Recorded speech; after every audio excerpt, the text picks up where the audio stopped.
Maintenant, j'ai le plaisir de vous citer la préface écrite par Henri Caillavet. Cet important ouvrage de David Abbassi instruit et questionne, mais il a aussi le mérite d'éclairer la personnalité de l'auteur.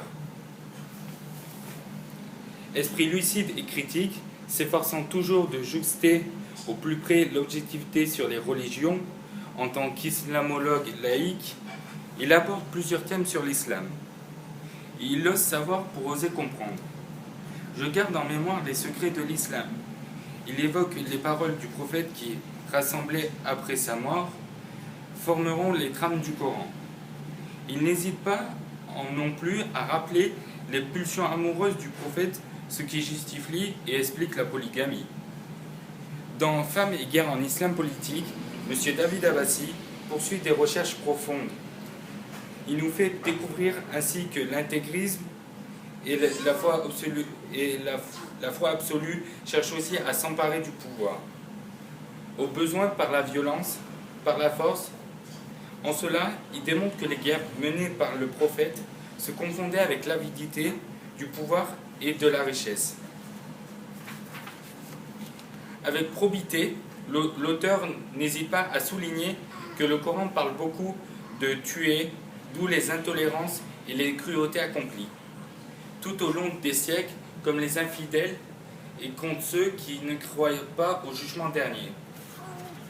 Au fil de l'écriture, surgissent alors les contradictions, les oppositions inéluctables entre l'islam et les religions, des juifs et des chrétiens, sans évoquer la haine morale envers les agnostiques et les athées. M. David Abbassi n'esquive pas la difficulté majeure du rôle de la femme dans la société islamique, notamment sa maltraitance et le port du voile. Il met donc en relief sa condition de mineur perpétuel. Avec talent, l'écrivain nous explique l'apparition du schisme, terme inventé par les Iraniens dès la disparition d'Ali, le gendre de Mahomet. C'est ainsi par l'action surprenante de celui qui est devant, celui qui gère en prière. En d'autres termes, les imams, que les schismes prennent leur envol aux grandes dames de la logique et de la foi. En quelques mots, j'écrirai que ce livre est sérieux, propre, dense, nous fait mieux appréhender les diverses facettes de l'islam, ou celles de la dynastie abbasside, à celles de nos jours, avec nos soubresauts, ou ces rayonnements des Turcs Selçukis, à ceux des grands mathématiciens et savants du Moyen-Âge occidental.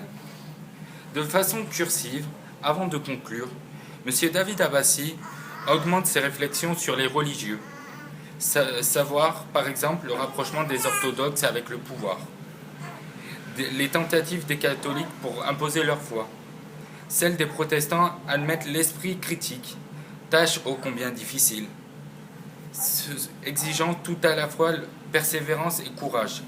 Oui, cet ouvrage est ouvert sur le grand vent de la liberté et de la pensée de la conscience. Sa lecture est enrichie.